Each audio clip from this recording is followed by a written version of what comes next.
Hello and welcome to the Build With Baer Workshop. My name is Pat Bear. I'm here to build a model kits, let's say, and to hang out with all of you. I'm throwing the Bear Cave, the Lego, the site, the moat, and chat. If you're currently a subscriber, you can play with the emotes. If you're not a subscriber, you can say hi. You can be like Glenn and throw in some other emotes, which is very nice. I hope you're all doing well tonight. This is the intro portion of the stream. If you're new to this, this is where I kind of hang out, check in with people, say hi to people as they say hi to me in chat, and we allow people to be fashionably late to the stream. Lashbrook is here. Hello, Lashbrook. So I used to just like hang out with the music playing until like more viewers had arrived. Aristophan is here. Hello, Aristophan. Instead of just starting with a few people and kind of killing time. But that's not fair to the people that did come, that they have to just like listen to like the weird music on Twitch soundtrack that I can play that won't get me demonetized or anything, or get a copyright strike on my archived VODs. Glenn says, I was here early, and then adds, yes, Glenn. So a thing that happens is I run a 60-second ad break right before I go live, so that people that are coming in for the first like 20 minutes of the stream don't have to see ads. Now that does mean that if you're not a subscriber and you do come early, you do see a minute of ads, and that does suck. I get a few pennies, but it is, to me, the folks that are just like, oh, someone in the crafting is doing Detective Conan, Greninja, I'll go check that out, and they click on it and they get an ad, they might be like, oh, what else is going on? So, it is to prevent that. I appreciate that, Glenn. Also, the hope is that folks that are not subscribers that are tuning in early will also stick around for a minute while I play an ad. And I hope the ads aren't awful. They might not be relevant because that's very unlikely, but I hope they aren't like poorly produced. What's on the agenda for this evening? Well, we've got a model kit to wrap up. We've got Greninja, which I didn't expect to start on Thursday, but we'll talk about that, what happened on Thursday. We're going to finish up Greninja because we got to do the arms and the weapons, so not too much. Then we're going to move on to the Detective Conan kit, which is an entry grade. So I got some parts here of the old Detective Conan. Only eye stickers on this kit, which is very nice to have.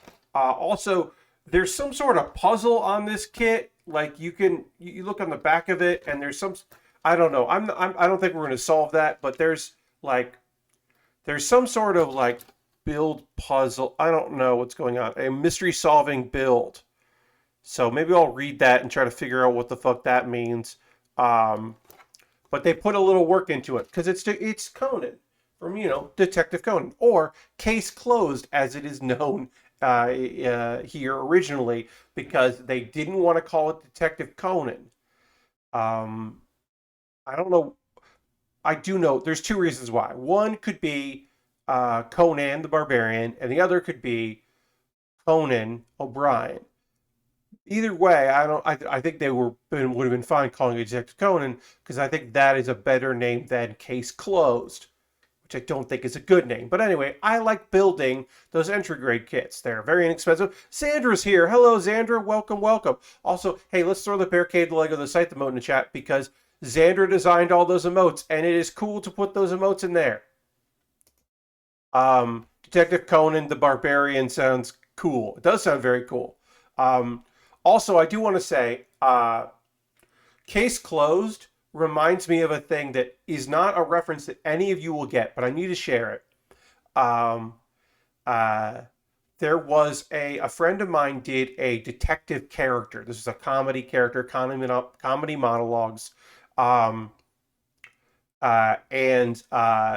she it was like this, like, kind of like a teen detective character that she did. I don't remember the character's name. The only thing I remember from it is that she had a stuffed dog that was supposed to be a real dog, and the dog's name was Case Closed. So that at the end of the monologue, she went, and that looks like we wrapped things up. So case closed, case closed. And that was her talk to her dog.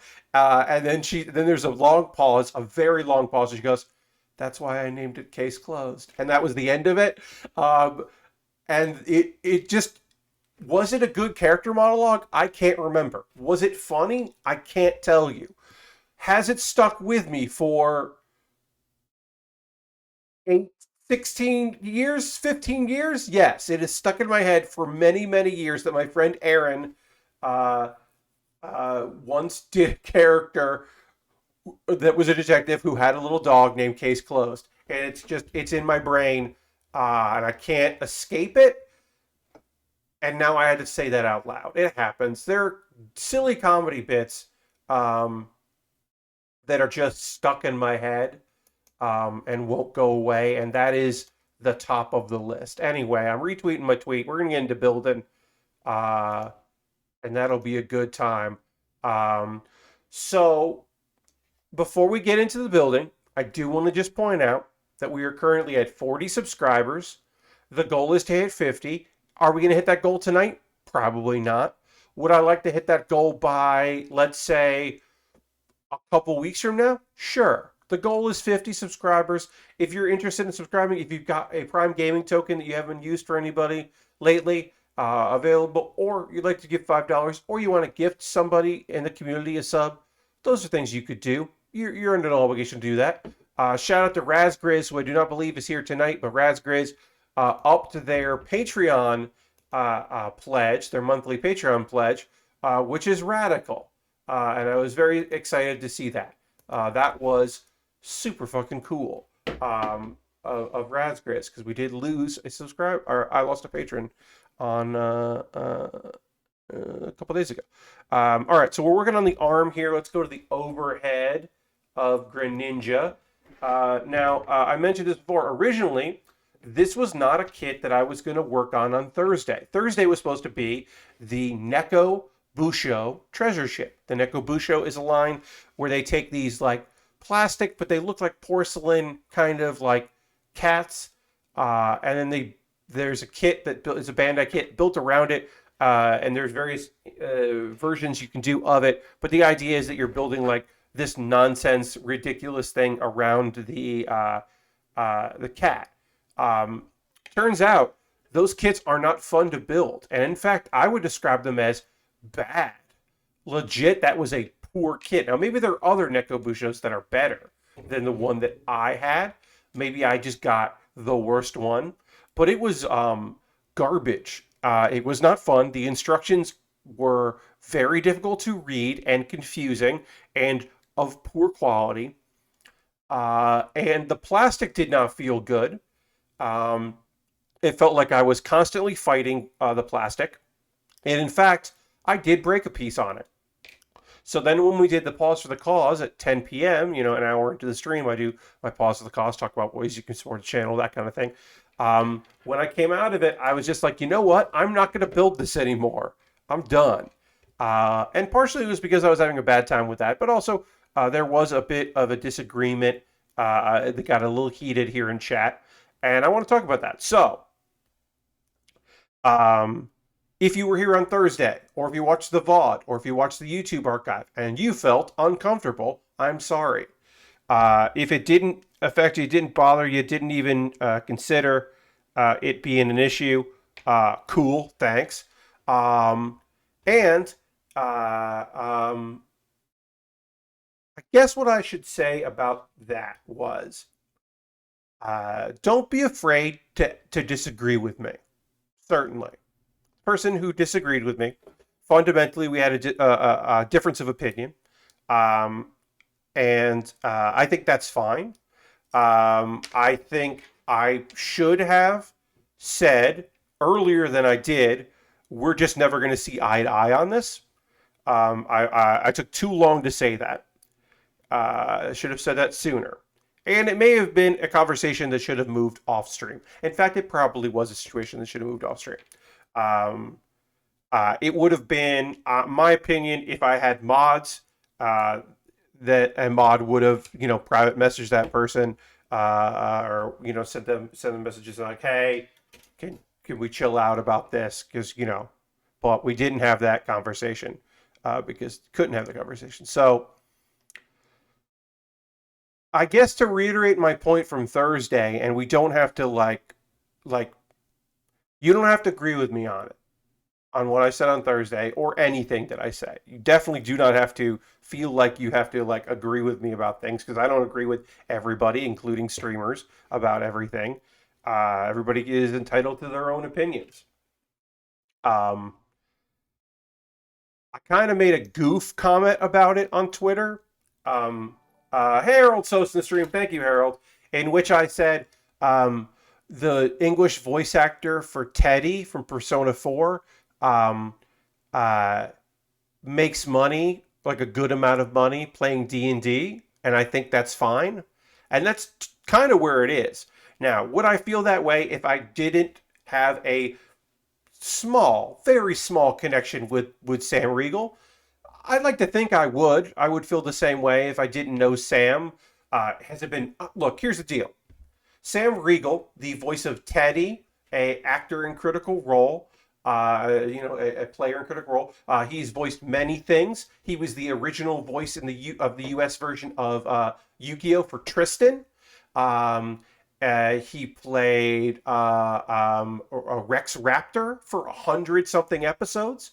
Um, like the length of it, and eventually was replaced. He was Donatello in the 2003 Ninja Turtles reboot. He's a credited, well-respected voice actor. He also was an improviser in New York. When I was first starting out, he was, flying to LA to do roles, coming back to New York, and he was on an improv team called the Rockets. They were terrible. Was it his fault? Certainly not. But they were a bad improv group, and he was a member of that bad improv group. Uh, and again, that is fine because there were a lot of bad improv groups at the time. He just happened to be on one of them. So Sam and I, we knew each other. I was teching at the time. He was a performer. We knew of each other. Eventually, he did move fully to LA, and I have been psyched for him for many years. Uh, his best voice in Yu-Gi-Oh, because he ended up doing a bunch of stuff in that era, is he is Arcana, the magician who he does a death game with Yugi. And I just remember that voice being like very good. He was like several episodes, and he did a great job with that. I just remember particularly thinking that was a great performance. But basically, um, I don't have a problem with the fact that Sam makes a lot of money um, playing D&D. And in general, I don't have a problem with the idea, with the very concept that um, folks who are uh, streamers making money. Just look, do I have individual problems with individual people who some of whom are? Yes. Do I think it fucking sucks how many of the top uh, uh, uh, paid streamers on this platform are cis white dudes whose whole thing is yelling and being trash? Of course I feel shit about that and I think it sucks. But as somebody who has been in the make things for people to entertain them business for a very, very long time, I am still not opposed to somehow bucking the system and making it possible to earn money because Twitch is going to earn money either way. Uh, um, Amazon's going to make money either way, and it's shit capitalism for sure. But tricking the system is still something that I'm like, yeah, you make your money and then do the right thing. And then the hope is that they're good people, right? And if they're not good people, if they're not paying their staffs, if they're not taking care of people, if they're not, trying to do good in the world and raise other people up, well, then fuck them. But there's no evidence of that. Now, there are people with the top earners who are shit people and they can go to hell. But that's not everybody. So Xandra, it was just a fundamental belief that, and I understand this, right? Like, it can be perceived that if you were saying that you do not find fault with people somehow tricking the system and earning some money, that you are in some way, like there are people who just fundamentally can't get behind that, and I can understand that, right? That like once you make a certain amount of money, you're the villain no matter who you are, and I can understand that and get that. Because I do make it clear, and I think I tweeted this, that I'm not simping for billionaires, and I'm not here to I'm not getting in people's reply. I'm not searching the names of famous people so that I can reply to strangers who are unhappy with those famous people and support them. That's not what I'm here for. But to some people, the very idea that I would say, I don't, I'm not bummed out that people can earn a good living making things because the amount of money that they're making at a gross level over a couple of years is more money than I've seen. And to some people, that's a deal breaker, and I get that, and I can understand that. Um, and I do think that's also important that was lost in this. Like people were looking at those numbers without an understanding of what those numbers meant. They were just looking at the totals and assuming those totals, hey, Dirty, that those totals were like yearly or monthly or just like all kinds of weird things that just don't seem to make any sense. The thing I always point out or try to point out is like, look, like people that work very hard to make a thing and put a lot of money into making that thing, they don't owe you anything, but they also owe themselves a comfortable living. Um, Dirty. We're kind of talking about in general. I'm reiterating my points, but also kind of talking about how what happened on Thursday, in just that like look, you don't owe me anything, and you don't have to agree with the things that I say. But I would like, and I don't want to say that people can't voice their displeasure with me in the chat. But what probably is going to happen is in the future, which I should have done then and didn't on Thursday, is I'm probably going to shut that shit down eventually, sooner than I did. Uh, and that's not shutting it down, meaning that I'm going to like say like, oh, nobody can talk right now about this. We're moving on. Just that like it at a certain point, as someone who is, this is not a one-on-one conversation. These are many one-on-one conversations, and also this is sometimes this isn't a dialogue. It's just setting up boundaries, and that's just what I want to talk about here. Um, Xander says, I feel it's like there's a certain value when you're not putting money back into the community, helping uplift others, that it's not really great, which I agree with. Yeah. And then that is a completely different discussion than billionaires who should not exist under any, yes, circumstance. And that, yeah, and I agree with that. But like, I hope Brendan Lee Mulligan, this is not Critical Role, this is another show, because I used Dimension 28 as an example. I hope Brendan Lee Mulligan is making a good amount of money for all of the work that he does hosting incredibly well-produced content, and everyone on that team does very well. I would say look up the behind-the-scenes videos for Dimension 20, especially the ones that focus on production, and think about how much money and effort and time goes into the Dimension 20 seasons. And then just like imagine that there are people who are like, those people shouldn't earn money.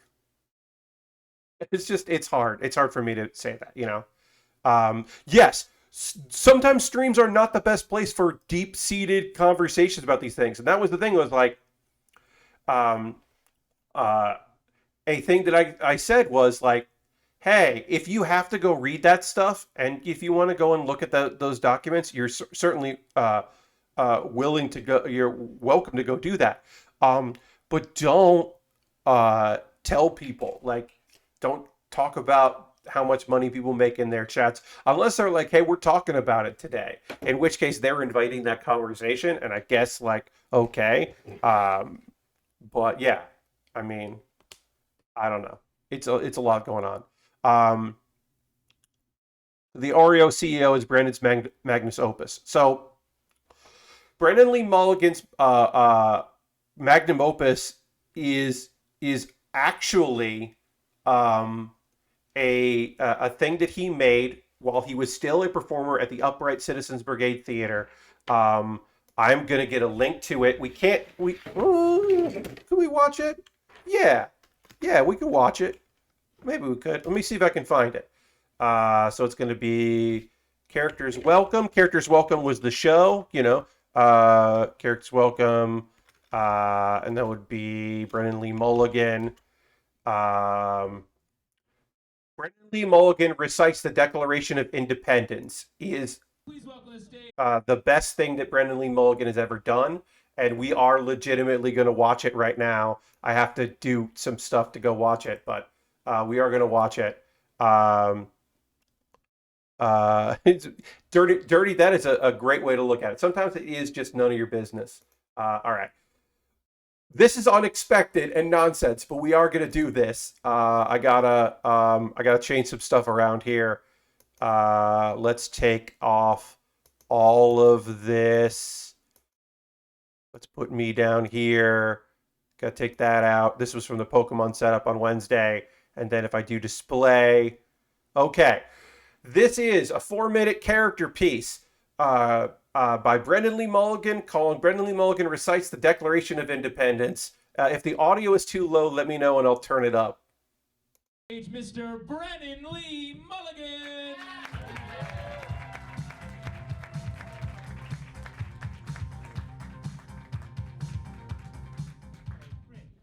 Good evening, ladies and gentlemen. How are you all doing tonight? My name is Brendan Lee Mulligan. I'm a performer here at the theater. I won't be doing comedy for you tonight. I think we've seen a lot of really wonderful comedy, and sometimes as Americans, I feel as though we can be... Okay. I feel as though we can be a little bit ungrateful for the freedoms we enjoy. The freedom to come here, see live comedy from some of the funniest people in New York City, freedom to enjoy a show with our loved ones. So tonight, I will be reciting the Declaration of Independence. Thank you.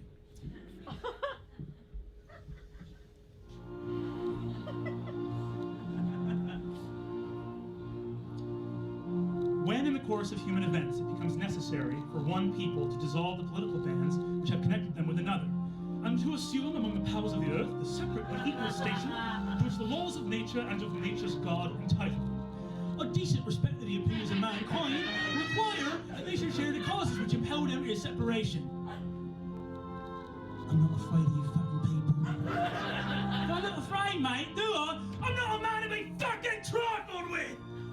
We hold these goddamn truths to be self-evident. That all men are created equal. That all women are created beautiful.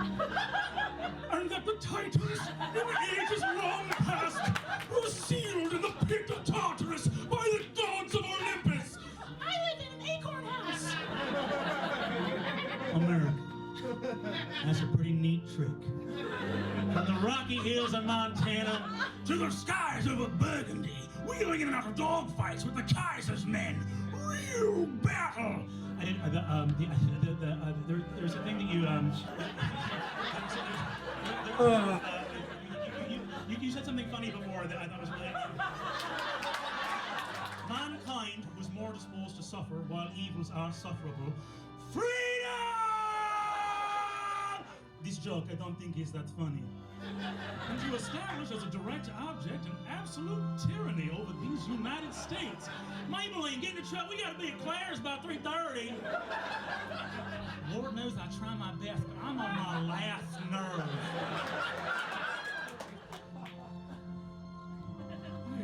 I don't know anymore, Karen. Flash! Mad Monarch makes Mondo Moolah while ragtag rebels rout rascally redcoats. So, let facts be, submitted, ultimately to a candid world. I mean, this fucking guy won't fucking ascend to the fucking proper rule of fucking law. I mean, Jesus fucking Christ. What am I supposed to do to this fucking guy?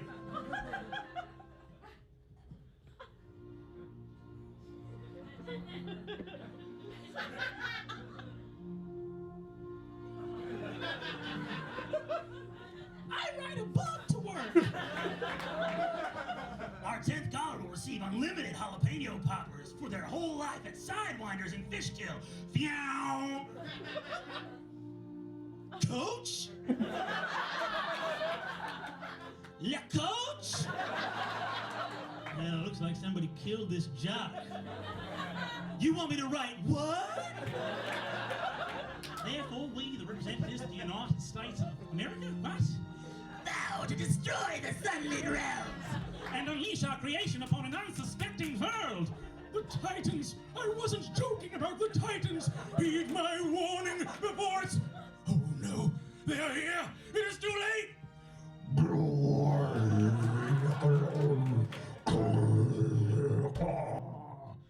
Our lives, our fortune, and our sacred honor. Thank you so much.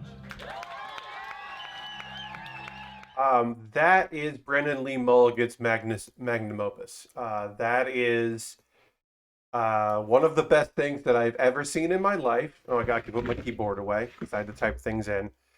Did not expect to be showing that. But yes, that is, as Zinder says, he shows up a lot on my TikTok. Yeah, because he does a show called Dimension 20.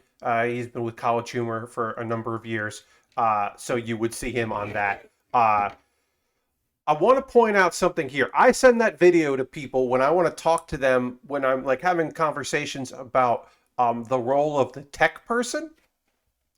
So you saw that, right? Brendan, he worked real hard on that, right? Those are voices. He worked on the voices. He worked on the characters, the timing, the callbacks, should I do Shock Jock at the beginning or should I do Shock Jock at the end, right? He worked on this for a while. And then he finished it. Then he made a PowerPoint with all the names. And he made a script with the timings. And then he brought it in and he handed that to me. And he said, there's a lot of tech in this one. And then I'm fast on one and slow on two. But that's like the tech's job, right? Like some of those jokes don't work if you don't have that PowerPoint. And if some of them come early, the jokes don't work. And if some of them come late, the jokes don't work. And that's why I send that piece, one, because it's fucking brilliant and really funny, and two, because sometimes I don't just want to be like, this is what I mean when I say that tech is very difficult sometimes. Because like some of that just doesn't work if I'm not very good at my job.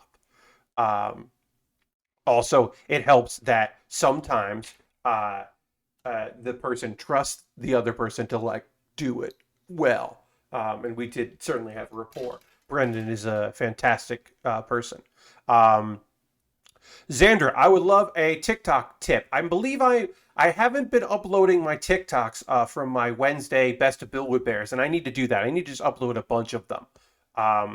It's kind of as a lark, but because they're well built for TikTok, because I'm already doing the auto closed caption and then editing closed caption, they're like pretty good for TikTok. So but yes, I will take a fact. But anyway, that's Brendan Lee Mulligan of Dimension 20, of the CEO series on College Humor, of a bunch of very good things that he has made over the years because he is exceptionally talented. And then also, Characters Welcome is a fun YouTube channel. Characters Welcome, I think it's Characters Welcome UCB, but whatever. There's a bunch of them at various of the UCB theaters in New York. Lots of incredibly talented people doing really weird, strange stuff. The Song That No One Likes is a song written by Sarah Parson that is like this baritone old man singing a song it's the song in the musical that is like written for the aging Broadway star, and it's it's just a song about the song. It's incredible. Xander says, turns out whether or not people get to the end of a TikTok and it loops is huge for metrics. That's why a lot of folks end them abruptly so people don't have time to scroll away before it loops. So it's important to keep it in mind when putting together Twitch clips. So what you're, and I've actually been doing that because I haven't been adding the bumper at the end. I originally was putting the bumper up for YouTube, but I stopped putting the bumper because it doesn't really, it's not really great advertising. So that is, yeah, because if you see that, it's like 7 seconds that'll let you stop the video. So I do appreciate that. I accidentally have been taking that advice. Um, but yeah, um, characters welcome. There's some really good weird shit there. Yeah, I remember seeing your bumpers and wanted to mention. Well, I appreciate that. Thank you very much, Sandra. Um, Brendan Lee Mulligan and another gentleman named Alan Starzinski have a thing they did for Characters Welcome, which is a commercial for the Ren Fair, the local Ren Fair, but it is done as if they are like local shock jocks, like radio personalities. So it's almost like it's a monster truck commercial, like a rally, like Sunday, Sunday, Sunday. It's the Ren Fair, which is it's a very good bit of business from those two fine folks that sticks out in my brain. But anyway, I mean, tangents. That was a ridiculous tangent that I did not expect to get there. Also, yeah, that video is me tuning my own horn because I'm very fucking good at it. We're not going to watch No Drama because it's actually a little too long. But comedy, the characters welcome. There is a thing called No Drama that is, it is a person saying how much they are. You know them. They don't want no drama. They don't want it. And then things escalate because, of course, they are a dramatic person. Because nobody says that they don't like drama as much as people who fucking love drama. That's a Michael Hartney joint. Michael Hartney. Incredible. Just incredible. Oh, so mad that my time. He was the last New York artistic director of the Upright Citizens Brigade Theater, and we were coworkers for only a very short period, all things considered, which was a real shame because he is brilliant, and I would have loved to have worked with him and under him for longer. Oh, what a dream! Such a good guy. Yikes. All right, let's see. We're working on the arms here. We're going to finish this arm, then we're going to build some weapons. There's an alt arm that we can build in a little bit. We'll work on that too. Um, let's see. Were there other things I wanted to talk about? Hey, so if you don't know, I'm going to go to Philly in December for PAX Unplugged. I made the decision that I'm doing that. I'm going to do that. Um, is it a great decision? I don't know. Is it a good decision? Probably not. Um, but I am doing it. I have made that decision. Uh, and the biggest reason is because I want to perform for people. I miss conventions is another big reason. And then lower on the list are things like cheesesteaks, getting out of the house for a weekend. Larger on the list, having something to look forward to. Like, in December, I'm going to go on a trip and do panels. That's something to look forward to. That's very big. That's very, very big. These are things that I'm like, this is big. This is the thing that I want to do. All right, I'm going to take a photo of this because we are going to replace one of these arms so it can hold weapons, and I want to take a photo of this first. On that list also is hoodie weather.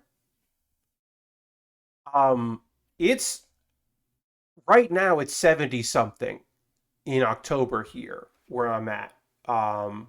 And I haven't worn a hoodie since January. Oh, actually, you know what? Before we take a photo, let's panel line this. Then we'll take a photo. Then we'll do some arms. We're not going to do too much panel lining. It doesn't really need it, but we'll spruce things up a little bit here with a little bit of color. This doesn't really require it, but there are going to be some joints that I can hit with a little bit of black to kind of lighten this up. But yeah, I miss hoodie weather. I miss light jacket weather. That is weirdly, that shit's important to me, and I do miss it. So I am looking forward to wearing like my trench coat, which I've worn like I wore with the inside lining because it's a removable lining taken off. I wore that once since I've been down here. So the idea that I will have an opportunity to wear that is incredible to me. I'm really looking forward uh, to that. Like uh, there's a park kind of near the convention center, like that Christmas tree. There's a big Christmas tree there in Philly, and there are a bunch of shops, a little Christmas village, and it'll be early in December when I go, so that stuff will be set up. I mean, hopefully it might not be as massive as the last time I went there, but it'll still be there, and I'll be able to see that, and that's going to be really neat. Um, but just like I don't know, mild weather. I kind of I kind of am excited about that. I don't know. It's just like I know that it's not the biggest thing in the world, but I do miss it. I do miss throwing on a comfortable hoodie and jeans, long pants. When do I wear long pants? I don't. I don't wear long pants around here. It's very rare that I need it. So I don't know. I'm kind of looking forward to just like the very notion of that. The very notion of just like, yeah, I'm gonna like go out and uh, and wear warm clothes because I have to, and then also uh, all the other parts of it. I'm not going to see a lot of people that I see at conventions. One, because not a lot of the people I know go to Unplugged, but also some of the people I do know that go to Unplugged aren't going to this one. And that makes sense and is reasonable that they're like, no, I'm not going to like, no, I'm still not ready, or I live out of the country and I'm not traveling. My wife said I'm not allowed to wear that metal tangy hoodie I have made outside. I had made outside. I don't know what you mean, Razgriz. But I don't understand what you mean specifically, but I do understand the notion that sometimes people are just like, "Hey, you can't wear that."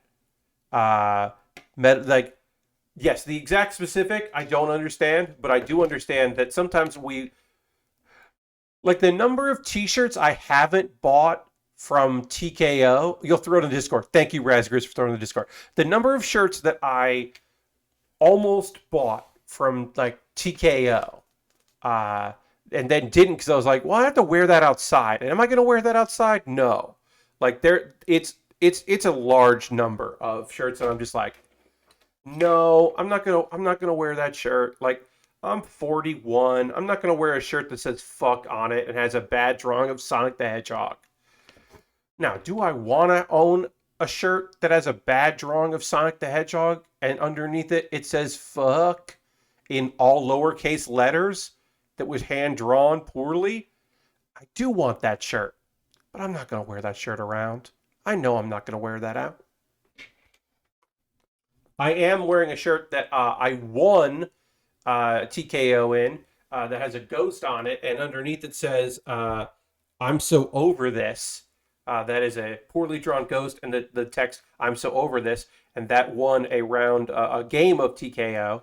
And I did purchase that because it's great, because it's a weird drawn ghost with a great outline around it, a gray outline of this ghost, and I love it.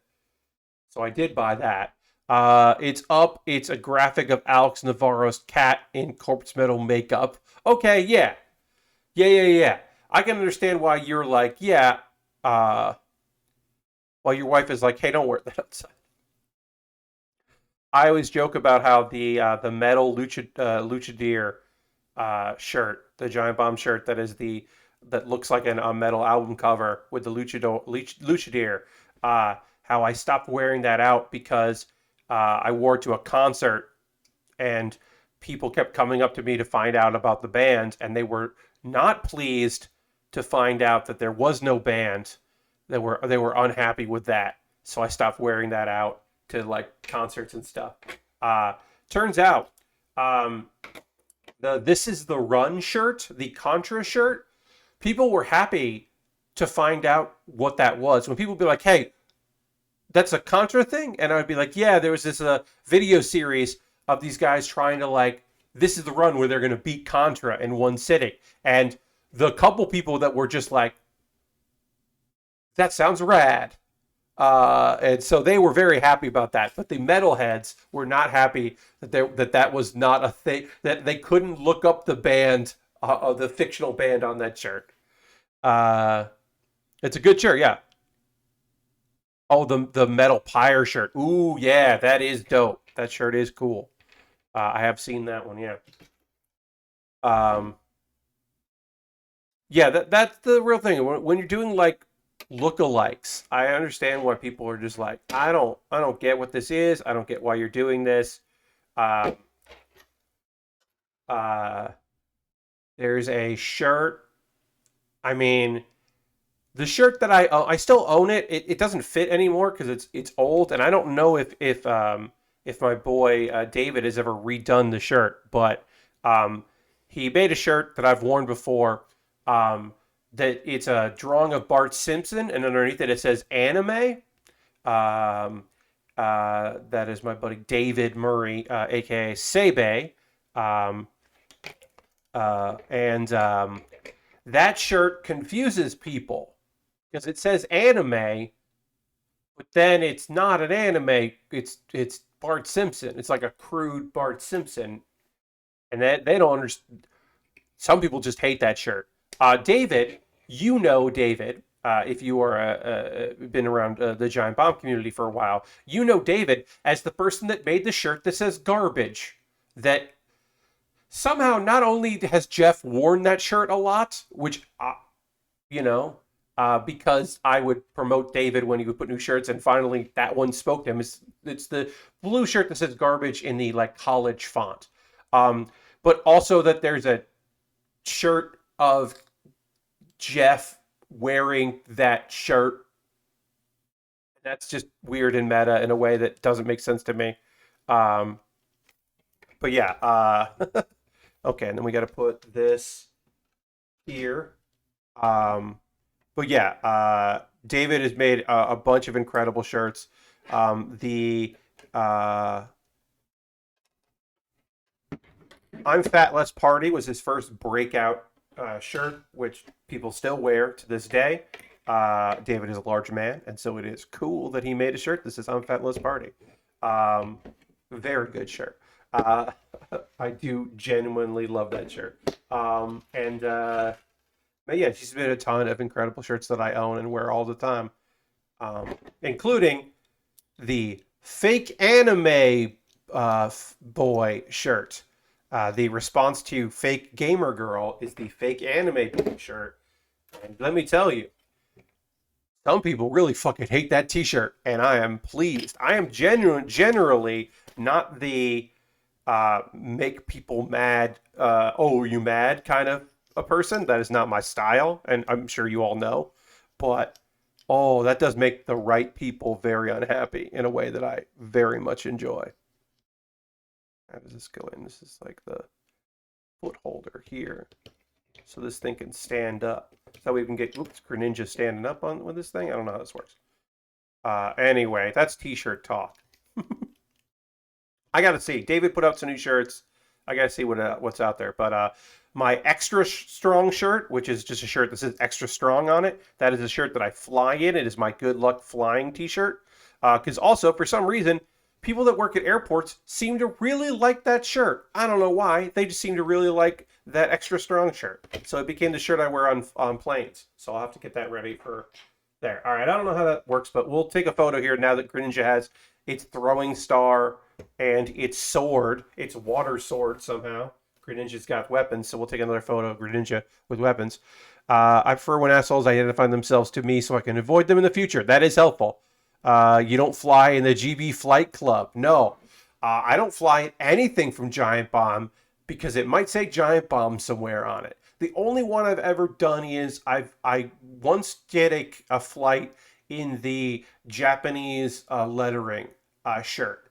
But yeah, Uh, I have gone out of my way to make sure that I am not wearing a Giant Bomb hoodie when I go to an airport, because I almost did once, and I was like, oops. We got to make sure I don't have the thing that says the thing. Maybe if it says GB on it, I'll be okay. But if it says the thing, the bomb word, I kind of don't want to get on a plane with that, because that's bad. And if you don't understand, you know why. Anyway, that's Greninja. Greninja looks dope. I'm gonna have to figure out how to get Greninja to pose. I think I don't know how to do how to get these poses in right without the leg popping off, but it does look neat as hell. Cool looking. I like this blade. It does look neat as heck. I will work on getting a way to get that stand to work with it so I can look at it later. And we're gonna switch gears. I had to flip my Giant Bomb college hoodie inside out once. Yes. I think the other shirt I have GB related is the Fuck Dan Record shirt. Yeah, Raspberries. I think that's a good call. I mean, a bunch of those shirts are fine, like totally fine, no problems. They're just interesting designs, and who cares? And even if they say like Giant Bomb, like most of the time I don't care. I'm going places, but airport's different. That's just a different vibe. You just don't need that. Yeah. Okay, so we're switching over gears here. We'll get started on our Conan. This is Detective Conan.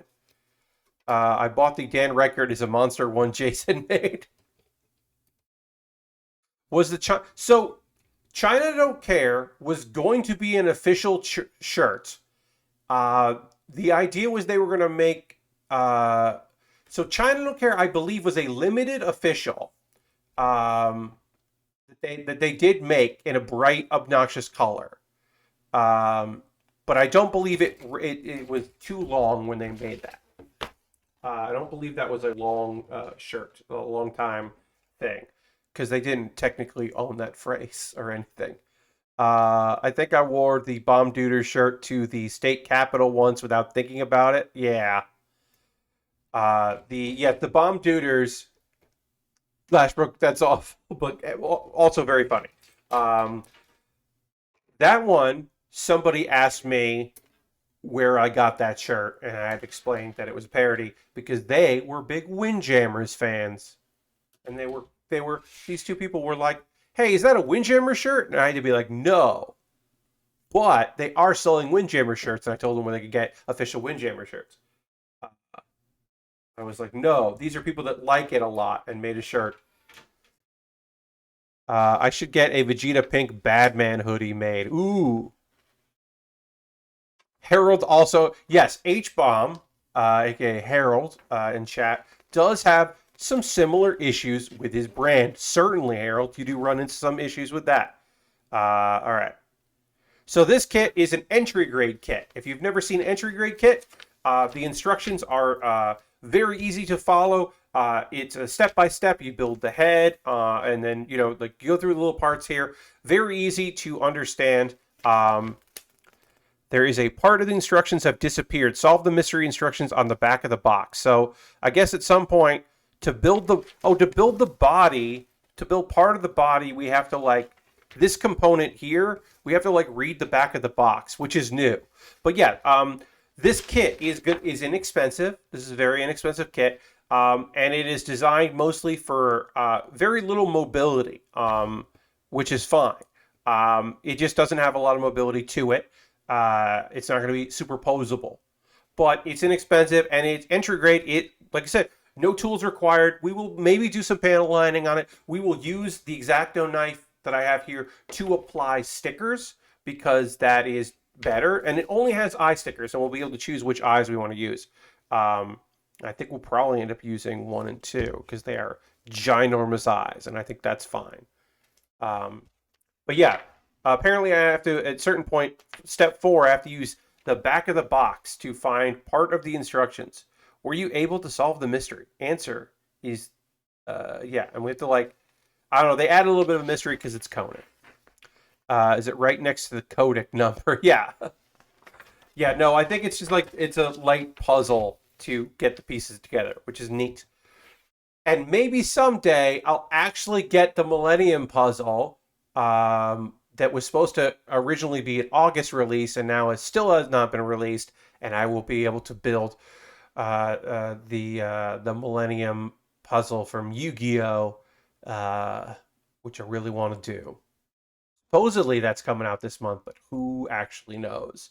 Um, and also I have other things coming this month supposedly. One of them is a Bandai pre-order, so that should come this month, and the other one is the Gundam Vibratoris, and who knows if that actually is going to come because it was a pre-order from USA Gundam Store. They have to actually get the item before I can get the item, so who knows.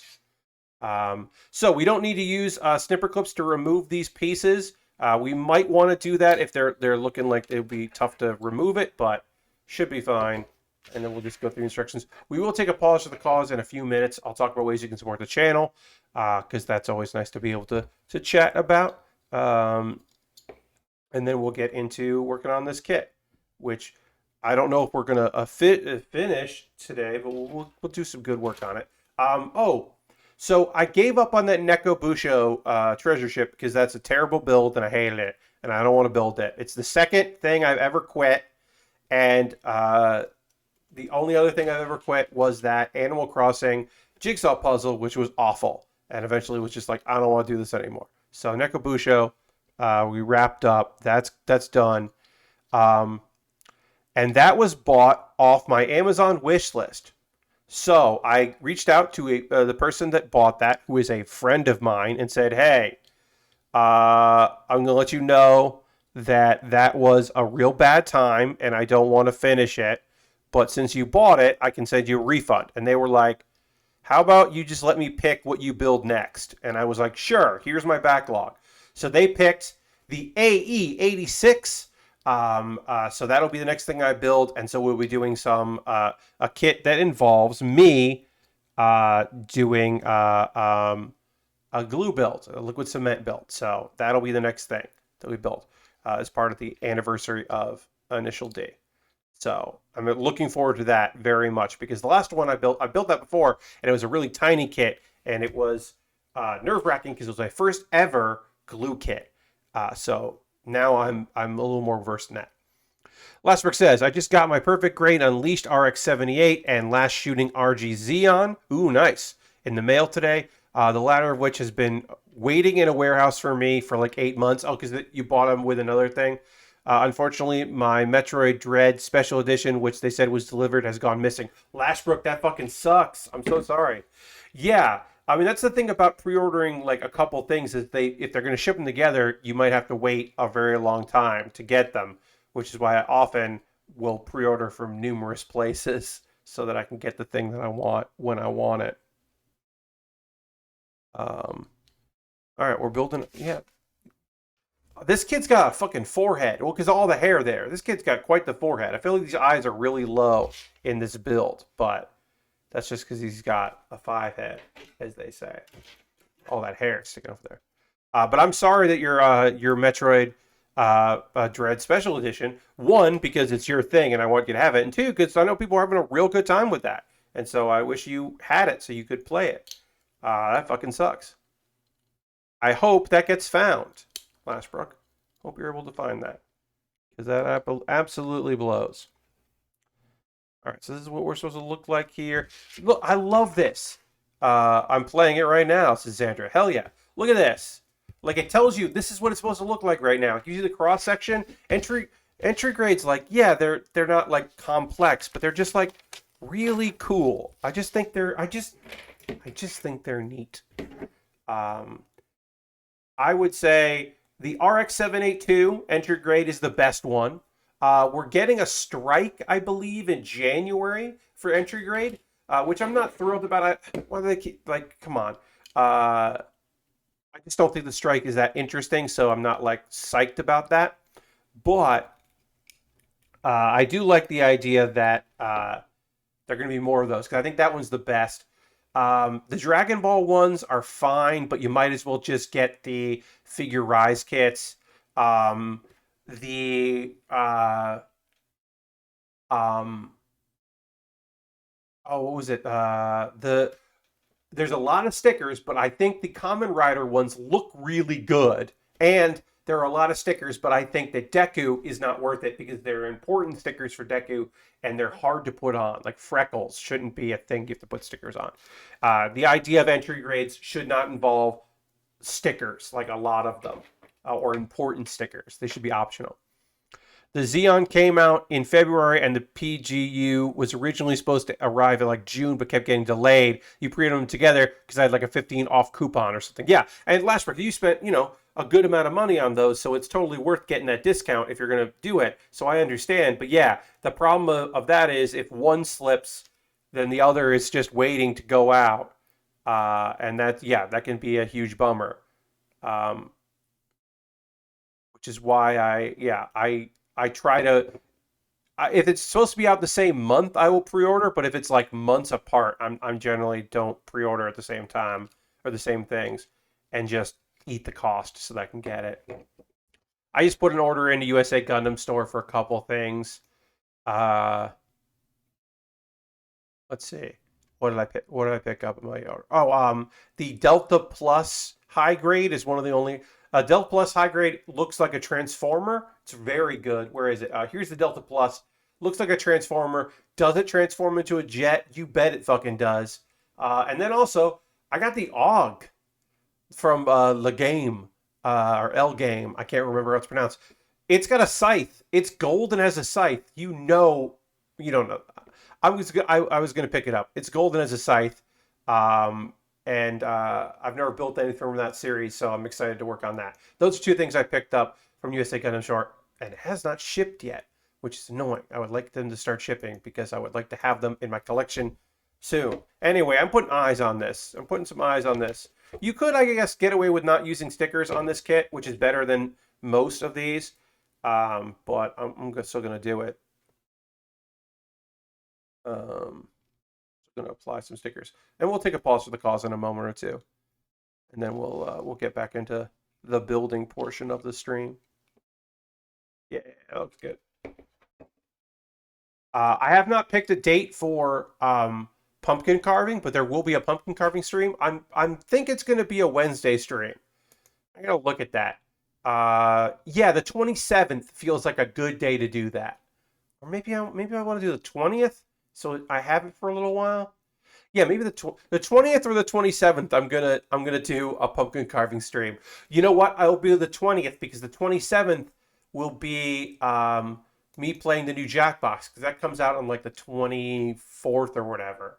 That comes out this month. So the 27th I would play it because it'll be the first Wednesday. So yeah, the 20th. There you go. Wednesday the 20th is pumpkin carving stream because that way I can have it out for a little while on my jack-o'-lantern. That'll be the next thing I do. The next time I do that. And I'm going to do it on a Wednesday because it counts as building, but I kind of, if I don't have to, I don't like taking, pausing the kit I'm working on to do something else and then coming back to it, which I would do there. I'm already going to do that on Halloween because I have a Halloween themed Lego set. It's a Frankenstein's monster brickheads, and I'm going to build that. I don't think I've built a display for that. But I'm going to build that. So I'm already going to pause on the 31st because the third Halloween. Jackbox is coming Thursday.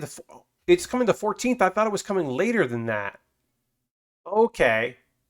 Well, then I would want to play that on the 20th because that would be the first Wednesday since. So then am I going to pumpkin carve on the 27th? Is that too late in the month?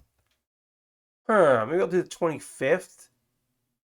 Yeah, all right. I don't know. I'm talking out loud right now. Maybe my pumpkin carving stream will be the 25th because that'll be like a week of me having it done. It'll be like the week leading up to Halloween, and I will just pause it. Yeah, maybe I'll do that. And then the 20th, I'll play Jackbox, and the 27th, I'll play something else. Yeah, all right. Me. But like, if it's coming on the 14th, then I want to play it the first Wednesday since it comes out because I want to play the new Jackbox when there's a new Jackbox. Anyway, that's stuff that I can just do on my own. You don't need me for you to be here. If you're currently a subscriber, let's throw the Bear Cave, the Lego, the site, the mode in the chat. Let the people know. This is my pause for the cause. I'm going to talk about a few ways about how you can support the channel. Of course, Sandra is also here, so we can throw the Bear Cave, the Lego, the site, the mode in the chat because Sandra made all of those emotes, and we're grateful that she did because they're great. But that is an easy way to support what I do, is becoming a subscriber. As you can see, I'm at 40 out of 50. I would like to get 50 subscribers. If you're interested in becoming a subscriber, you can use Cash Money.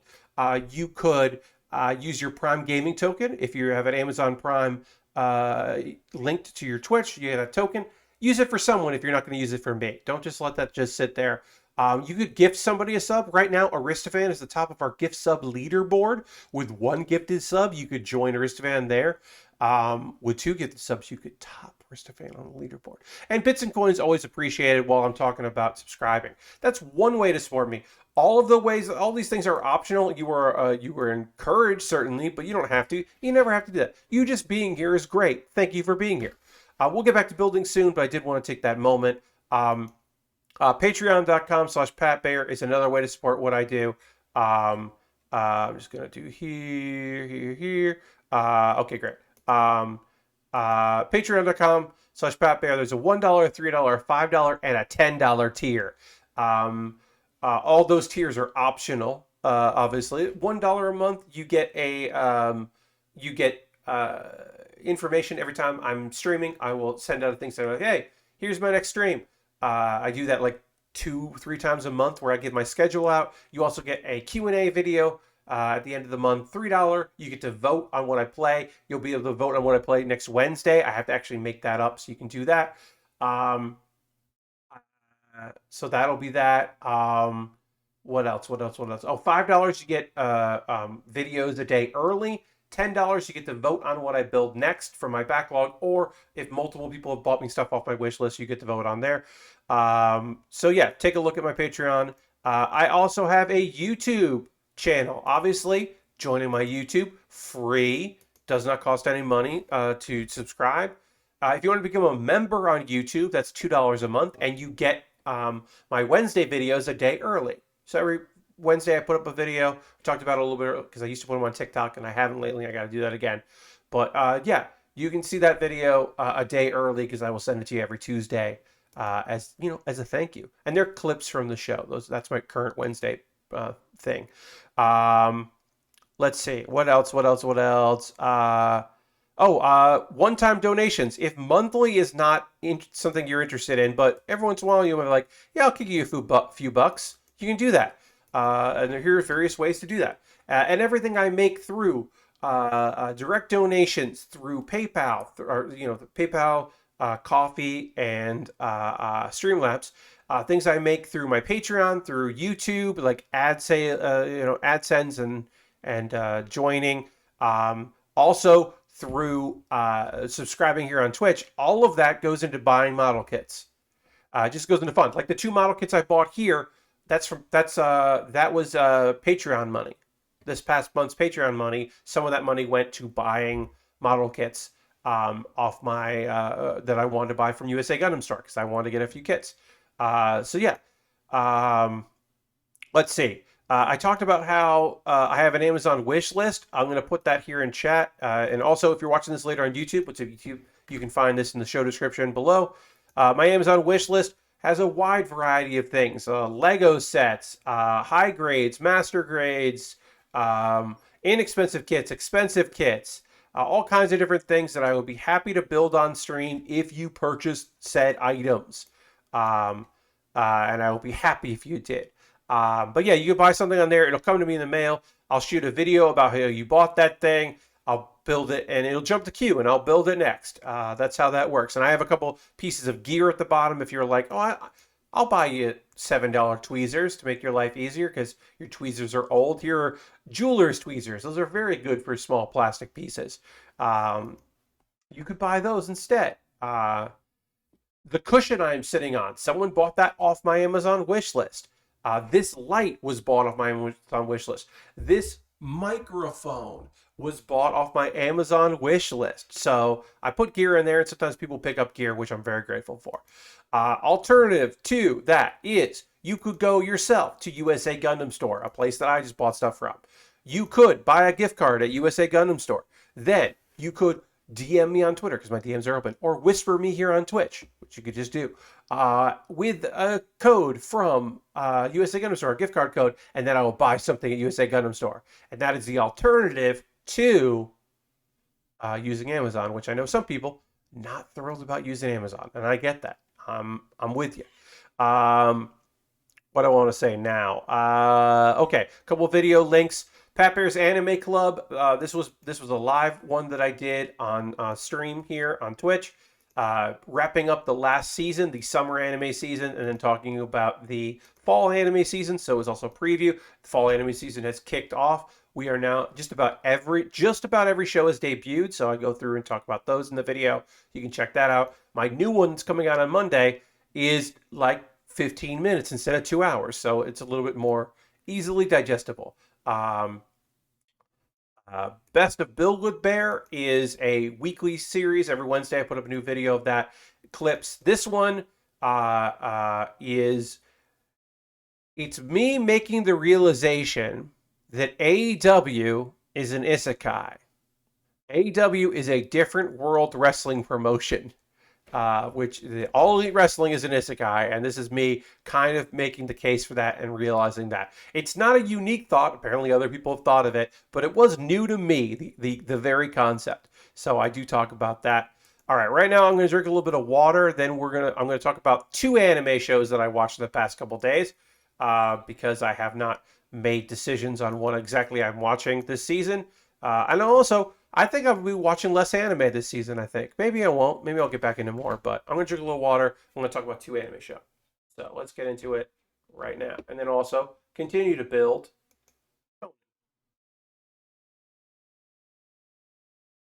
So I'm still watching Restaurant to Another World 2, but it's not a show that I want to like talk about on stream because really all I would tell you is, hey, they got some food. It was really good. A new character got introduced. Oh, that red dragon lady sure eats a lot of stew. Like, there's just not a lot to say about it. It's good. The first season is great. It's a lovely, slow, like slice of life, slow-paced show about how great food is, particularly Japanese cuisine, and how, fantasy people are very psyched about to eat it. And it's still good, and so I would recommend checking it out. But it's not a show that I'm like, and then this happened, and then that happened. So I'm not talking about it. But I am going to tell you about Let's Make a Mug Season 2. My biggest thing about Let's Make a Mug is that they don't make enough mugs. They don't do enough pottery in the show about pottery. Now, is it still paid for by a city, Tajima City? And is it just an attempt to get people to visit that place? Yeah, that's still happening. That's still the thing. But it could be about... It's 4 girls, 3 of whom really like making like ceramics, and 1 girl who just likes one of the girls and hangs out. She's not actually making anything. And that's fine that that's what the show is, but they don't do enough of the actual thing, which is making ceramics. It's called Let's Make a Mug 2, and there's not enough mug making is my point. Anyway, what does happen this episode is that Naoko got into a fight with her mom. She's the next door neighbor of our main character, Himeno. Naoko got in a fight with her mom, and she wants to spend the night and stay over with Himeno because they live next to each other.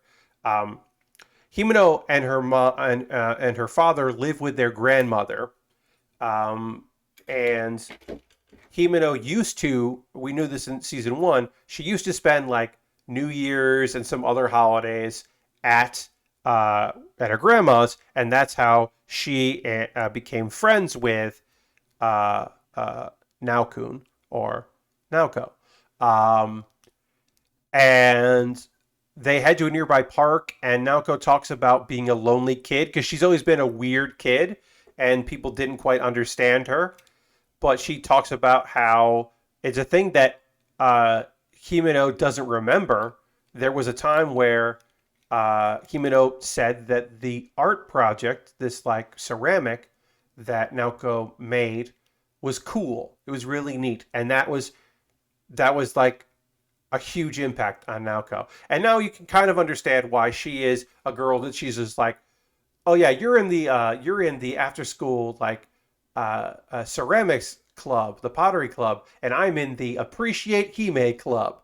Uh, and in season 1, you're like, hey, that sounds weird. What's up? And you're like, is this show gay? Is this show subtext gay? I don't think it is. I don't think it is. Uh, Look, there is a tickle fight in this episode, but I don't think that this show is queer, is secretly queer. I just don't think it is. I don't think that the subtext is text in this one. Sometimes it is. Sometimes these shows are. I don't think this one is. Anyway, Himeno remembers the time before that when she saw Naoko dressed up like an explorer and was going on like a little kid adventure, and how Himeno followed her, and that is how she kind of came to understand that who she is and how cool Naoko is. And that's kind of the episode. Oh, by the end, Naoko like texts her mom that she's sorry for the fight and she'll see her tomorrow.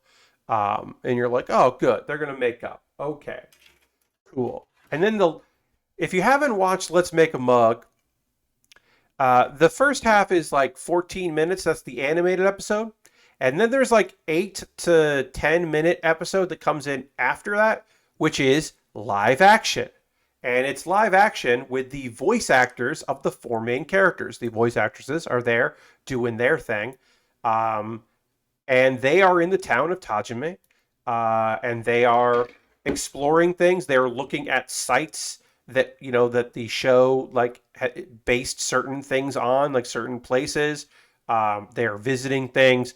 They are kind of like ambassadors to the area, because it is because the show is either wholly or partially paid for by the city to increase tourism. So the live action component is part of the the licensing deal. So Crunchyroll airs both. Normally you don't see this kind of stuff, but you are seeing it because it is important to do, I guess, for that to exist as part of the promotional. But it's sometimes better than the animated episode because the voice actresses are sociable and nice. In this episode, they visit another town where there is an open pit for digging clay, and it's them like sorting clay and talking to this guy. And as they're like shoveling clay, they talk about like some of them they signed and they went to like voiceover boot camp for young ladies, and how one of them was like, oh no, I took classes and then I was independent, I wasn't signed. And they kind of just talk about that, and it's kind of neat to hear those stories. You don't really hear those stories too often. Then they go and they look at some giant pottery in the town, and then they go to a location that the outside of the pottery club in the anime is based on. So it's the location, the exterior that is based on that. And that was neat. That was like a neat thing to see. Okay, 1-5. That was cool to see that. And then they went inside and like talked to somebody and saw some pottery. And that was basically it. Also, they did reenact a couple scenes that take place outside the pottery club, and that was weird to see these like somewhat young to not so young voice actors like switch from their like regular voices to their like character voices and say some lines from the anime. That is that I think is worth watching this like episode 2.1 of it is, I think, totally worth checking out, because it's weird. It is like a weird thing to say, like these people like suddenly change and become voice actors instead of just like hosts of a thing. I don't know. I thought it was cool. All right, we did one leg. We're going to do the other leg here. And I'm going to tell you about the Faraway Paladin. Spoiler alert, this is already one of the most interesting shows this season. And I think I'm really going to like it. This is an isekai that I have not read the manga or the light novel for. I don't really read a lot of light novels, but I have not read the manga for this. I've heard very good things. For a little while, I knew this was a fantasy series. I didn't know if it was an isekai or not. It is an isekai. In the beginning, we know that because there's a monologue about, and we kind of get the sense that this person, like I don't think they have a lot. They know they've been reincarnated, but they don't have a lot of like memories of their life, except that there are a lot of regrets. That is a big element to this, is just the amount of regrets this person had in their regular life in their there. Now we flash forward. They have been reborn, and they are a young child of a few years. They are like a kind of reddish orange hair. And we get a sense immediately that this reincarnation is not your typical, like, oh, it's an aristocrat or you were raised poor. It's everyone that's raising this kid is fucking weird and also undead. There is a ghost, like literally like of a wizard that has no legs, like an apparition ghost, named Gus the ghost, Gus the wizard, who talks about creation magic. And then there's a former priestess named Mary, who is like a mummy style, like ghoul undead, who talks about the gods that are in this world and how people worship the gods, and she still worships one god in particular. And then a skeleton man shows up, and his name is Blood. He's a skeleton of a former swordsman, or warrior, named Blood, and he's all skeleton except for the fact that he, for some reason, has a huge mane of red hair, which has to be from an animal, I guess, because he shouldn't have hair because he's a skeleton. Anyway, I love the character Blood. He's the best. I don't know anything about him except that he's named Blood. The kid's name is Will, and there are a lot of secrets. He's keeping his reincarnation a secret. They're keeping a lot of secrets from him, including like Mary's prayer time, like he can't interrupt, which he thinks is weird. He like knows they're different. He doesn't know why they're undead, why he's there, why they picked him up. There's a lot of things he doesn't know. Okay, so there's a component here. We've got 3 pieces, and apparently how these 3 pieces connect together is a puzzle of some sort. So we're going to remove them and then figure out how these 3 pieces puzzle together. We don't need snipper clips, but I'm using them just because they're easier.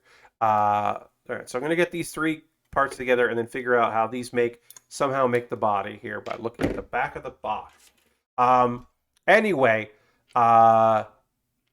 we flash back to Will's first memories of this world, like as a baby surrounded by monsters, and how he made the decision pretty early on that this is not a punishment, because he was like, is this hell? Is that why I'm with all these undead? Have I been reborn in hell?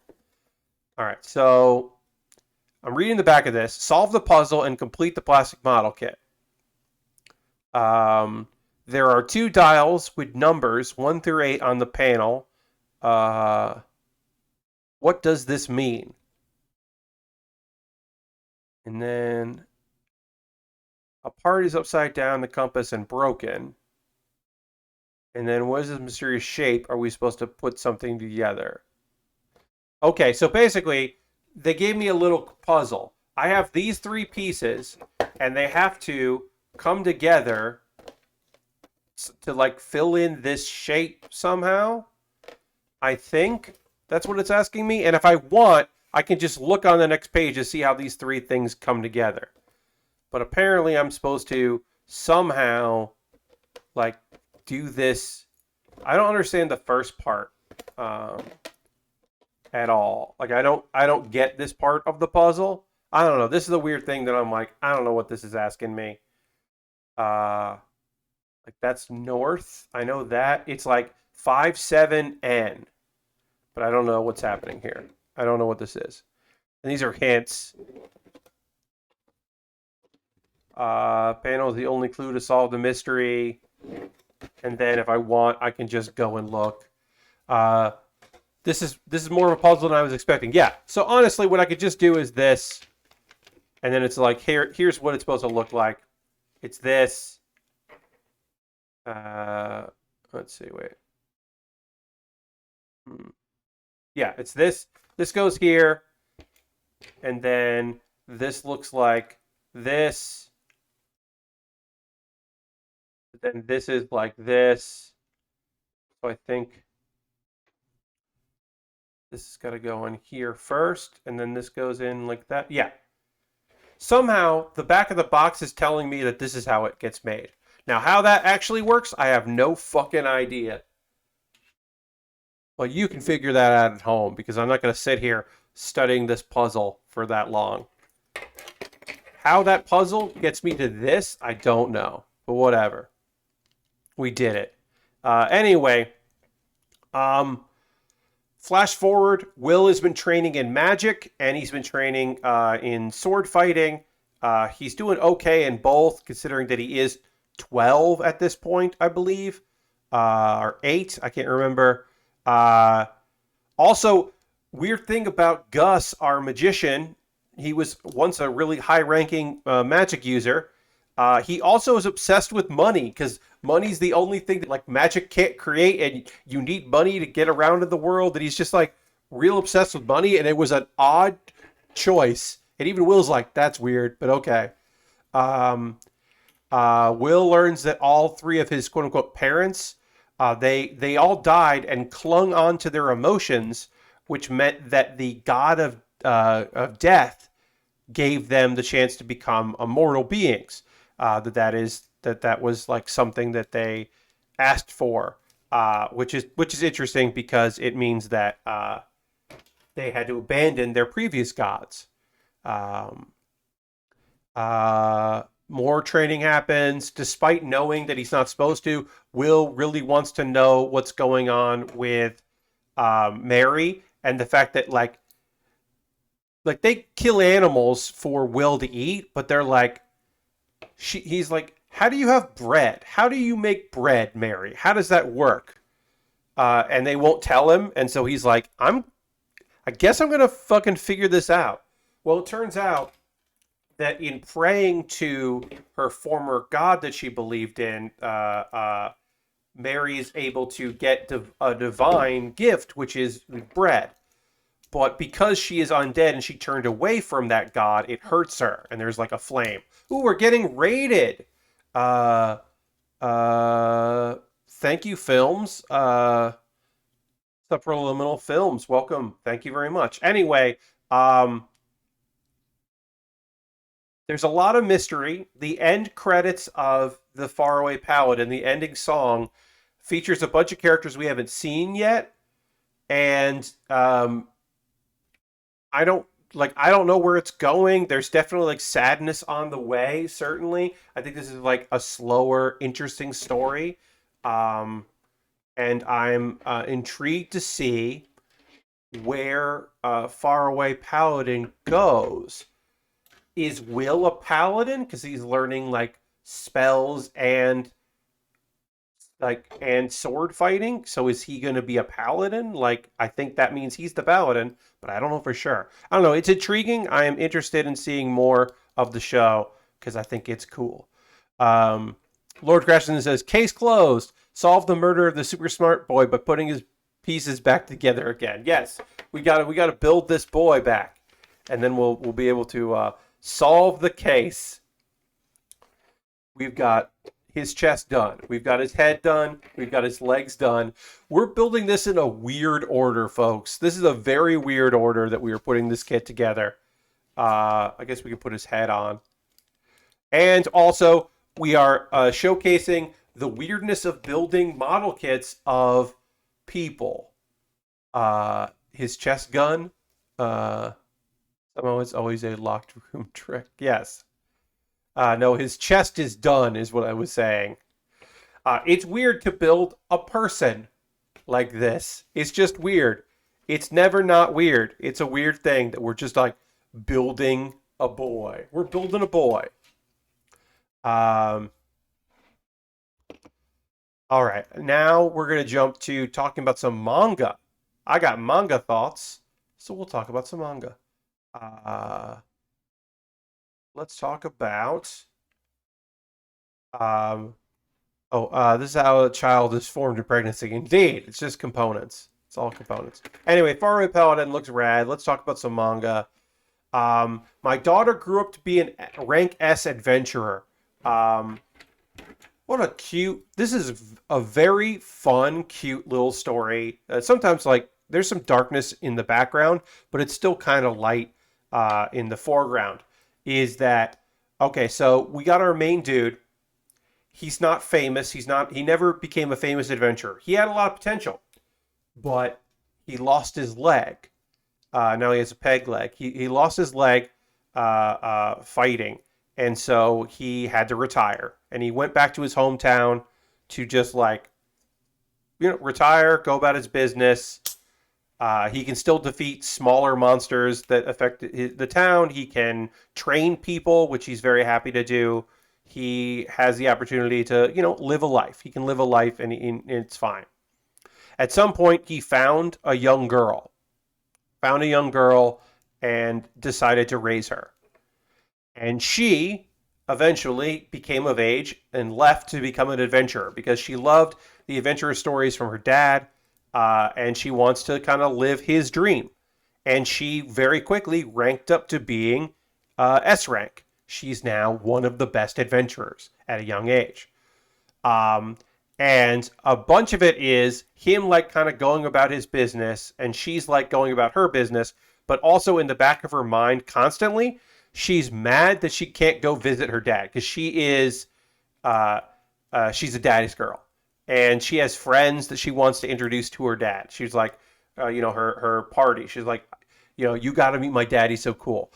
She's been like spreading the legend of him about like she gave him like a nickname like the redheaded ogre or something. A red-haired ogre, I should say. Red-haired ogre because like, just like weird kid stuff. Of like, because she wants people to know that her dad rules. Which I like. I like that's an element of it. And like I said, there is some darkness kind of like in the background. There's some stuff happening in this world that she's having to deal with and that he's having to deal with. But it's cute. I think like overall it's a good little story. And that is, my daughter grew up to be a rank S adventurer. Question: is it adventurer? And yeah, I think it's a neat story, and I like it. What else can I tell you about? E rank healer. This is a Cinderella style story.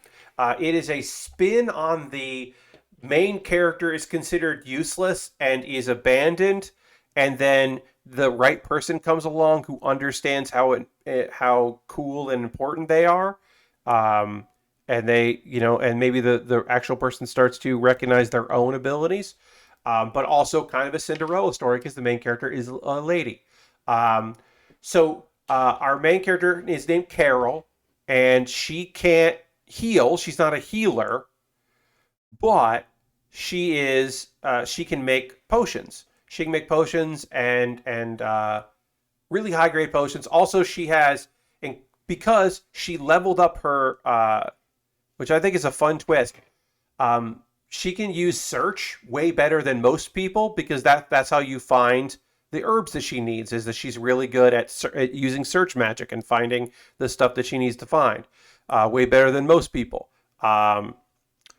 And so she gets recruited to be part of the heroes party. Um, and then she's verbally abused along the way and gaslit about her own abilities. And then they find a high ranking healer because they're like, you're useless during a fight, so we don't need you anymore. And they kind of just like ditch her. And she doesn't have the money because she hasn't been collecting money from their quests. She doesn't have the money to get home because she left her apothecary that she inherited from her father to join the hero's party. And she's just like, what happened? What's going on? Like she just doesn't understand what even happened, why she was abandoned in the first place. She starts to get this sense of like, I guess I'm worthless. Also, she's E ranked because they never considered her fully member of the party, so she never got rewards. She never even took an aptitude test. So that's why she's E rank, because they were just like, yeah, whatever, you're definitely worthless, which she started to believe, which fucking sucks, obviously. Um, anyway, uh, she finally saves enough money to be able to go back to her hometown, because she healed somebody for free, who gave her a bunch of money as a reward, uh, and then that person, named Kato, ends up being like, I'm going to accept this request. I'll help you get back uh, to your hometown. And then she ends up like traveling with him and then going on a quest with him, and like they're falling in love and it's cute. I want there to be more romance than there is, but and then we also, like, I don't want to get into it, but we find out more about like the hero, and like the gaslighting is not like typical. There's some fucking shit with it, and it's interesting. But yeah, that is E rank healer, which is good. I'm gonna keep reading where I left off. And the last manga I've been reading is Though I May Be a Villainess, I'll Show You I Can Obtain Happiness. And this is a collection of short stories. It's all one shots in this collection. So we're gonna do a little panel lining here. I'm just gonna do a little bit of color on this to kind of bring this out a little bit. Just to let the sneakers pop a little bit here. I don't have to do too much with this cat. There's not a lot of movement. His head moves a little bit, but not much. His arm can move. His finger can move a little bit, but not much because it'll pop out. So there's not a lot of movement in this kit, but it's easy to build. We built this in an hour, in less than an hour. That's how these kits work. But we're just going to add a little color to it while I talk about this. So it's some of them are reincarnations, some of them are like otome dating game reincarnation stories, or isekais. Some of them are just like in the show, yeah. Some of them are just like but all of them are stories where the main character is considered to be a villain. Now, if you're going to try to check out Though I May Be a Villainess, I'll Show You I Can Attain Happiness, there is something very important for you to know, and that is the first chapter fucking sucks. It starts off terrible, and then some of the other volumes are good. But the first one is, I'll spoil it because it fucking sucks. The first one is a trap sprung by the prince, because you know what it is, like where you're being accused of doing a crime, and they're like, and that this the big villainess show up. She's just like, I don't even know who this is, this girl.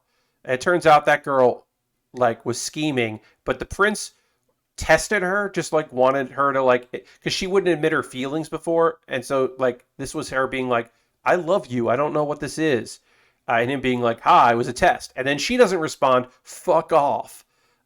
So it's bad. It's a really bad chapter. It's a bad way to start what otherwise I think is a pretty fun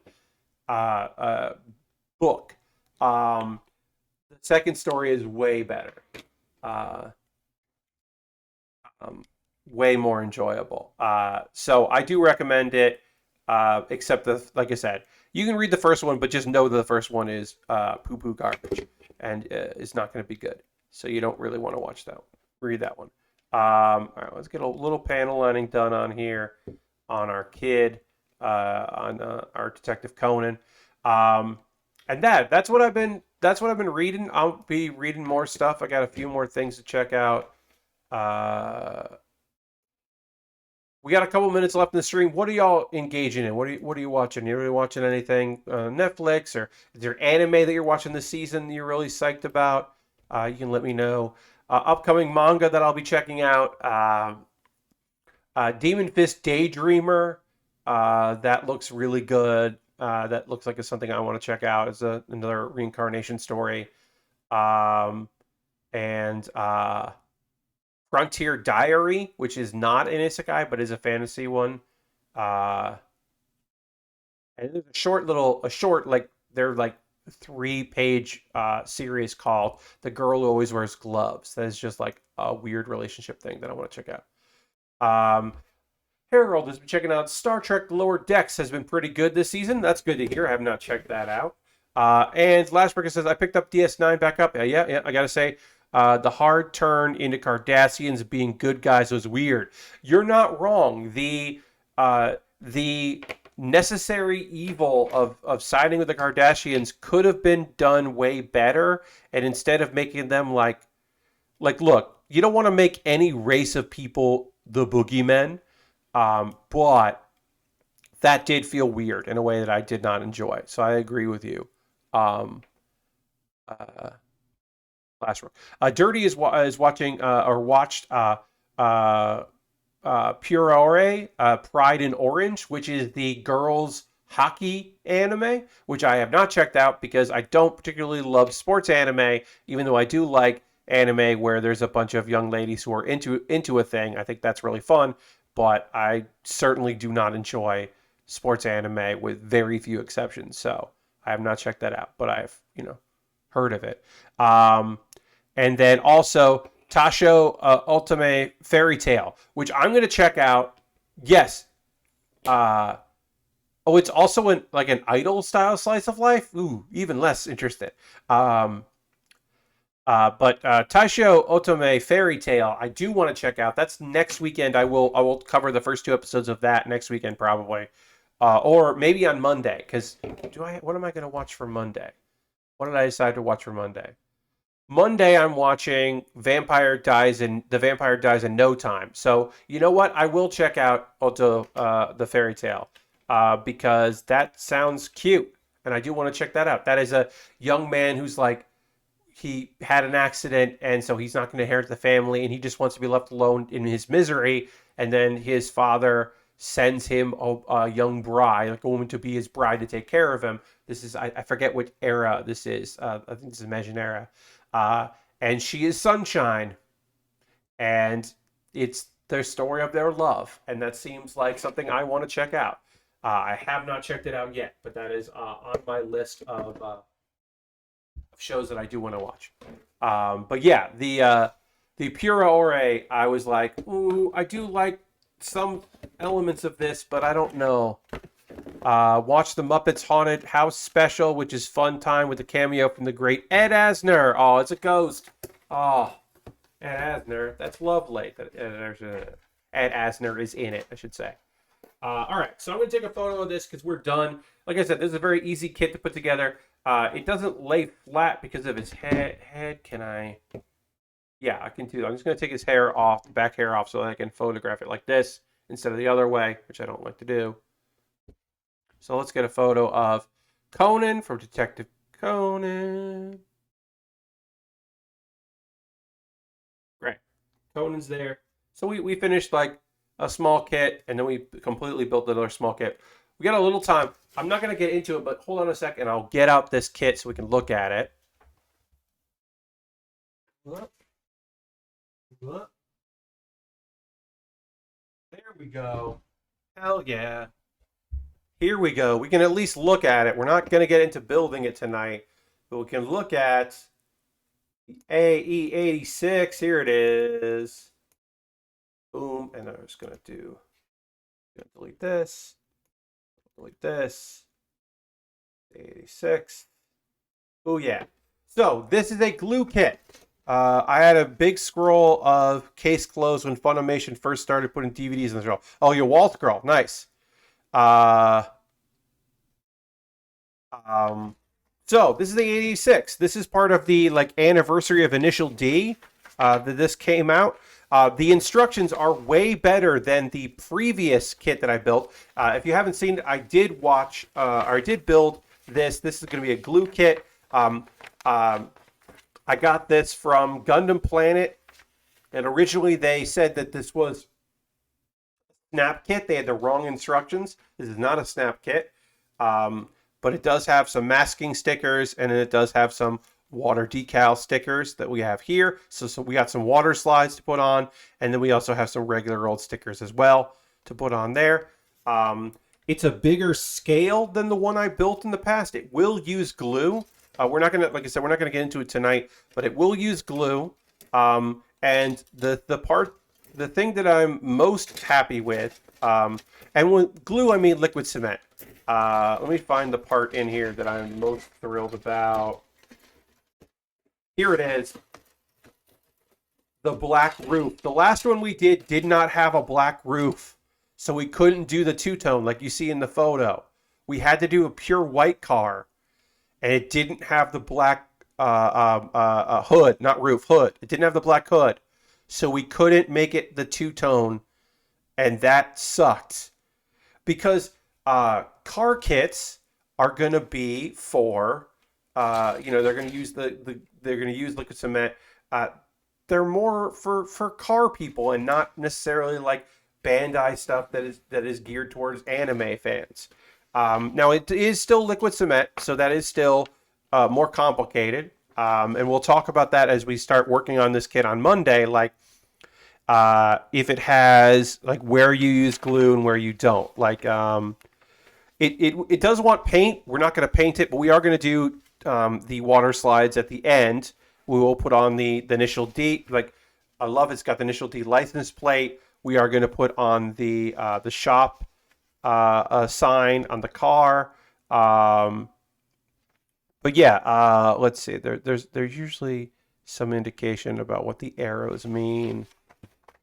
Okay, yeah. So yeah, it's talking about how to apply decals. And where to do paint and all of that. Okay, so basically, there's a little marking that means paint is a paint mark.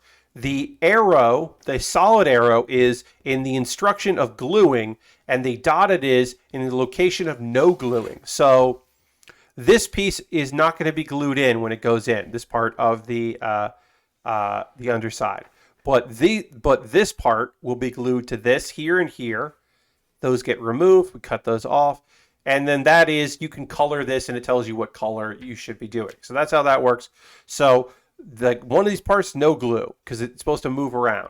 Other parts, glue, because it'll be sealed together.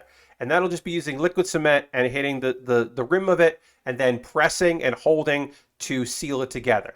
So we're going to start this kit on Monday, as I said, and it's going to be a lot of that. One thing I've learned since the last two kits that I used that were kits that need to be liquid cemented, I'm going to be very careful around all of these parts because the liquid cement will cause it, because basically what liquid cement does is it causes the very surface of the plastic to melt and then they solidify and adhere together. It's a chemical reaction. So we don't want to put liquid cement anywhere on this because it will start to melt through the windshield. We obviously do not want that. So we're going to be very careful about any clear part. The chrome we might have to hit with a little sander, because these chrome pieces might not want to adhere. So we might have to rough them up a little bit. Remove chrome plating from the contact points before applying cement is basically what they're saying. So if there's a chrome part here or here, if either of those are chrome, we're going to want to hit those a little bit with sanding stick so that it'll actually, or a blade, so that they'll actually adhere. And yeah, and then we're just going to go through and slowly do it. Like I said, I'm not going to paint this, but it'll look way better than the last one I did. It comes with the engine, which I love. And then also it does come with our driver. Our Takumi is here. He will not be, I would need to paint him. He is just all flesh colored, all Japanese person colored. And I'll have to just assemble him here. But they even give you the color, like this is what his eyes should be. So it's a pretty detailed kit. I am looking forward to putting it together. It is a 124 scale car, so it is bigger than the previous one I built, and I am excited to work on this. But that, as I said, that is what's happening on Monday. We're going to start this kit, and I'm looking forward to it. I will probably use I'll probably use some Gundam markers on it to kind of accentuate some of the colors since we won't be painting it. But I think it's going to look fucking cool. And I think we're going to wrap up the stream there. We are going to raid. That's what we do at the end of every stream. We are going to find somebody awesome out there to go and share some love to. Thank you for everybody who decided to hang out tonight. Thank you for the folks that want to chat with me about things. If you like the stream, please check out again. If you came in on the raid, thank you for coming in along on that raid and hanging out. If you want to give me a follow, I would appreciate it. If you want to, come back another time, please do. On Monday, we are going to work on that. We're starting on the A86, our two-tone from Initial D, and that's going to be rad as shit. Who are we going to go raid? Who's doing stuff? Like why are all the PAX channels live? Oh, is it PAX Australia? Oh, is it Digital PAX Australia? That's right. It's Digital PAX Australia right now. I forgot because they're not doing the in-person. Because it's like, why are all the PAXs open or streaming? We're going to go raid Matt Wiggins. Matt Wiggins is playing Metroid Dread. If you haven't had enough Metroid Dread, Matt's streaming, and we're going to go give him a raid because he's a cool dude. So we'll go raid Matt. So feel free to come along on this raid. Paxos Online. Yes, I did. I'd forgotten that was happening. So let's go raid. Oh yeah, if you haven't had enough, or if you haven't had any, Lashbrook has not had enough yet, as said earlier. But yeah, let's go give Matt a raid. Feel free to come along on this raid. Hope to see you on Monday. Hope you have a great rest of your weekend and an excellent week ahead of you. I'll see you in the future. Thanks so much for being here. Have a great night, everybody. Goodbye, goodbye, goodbye, goodbye, goodbye, goodbye.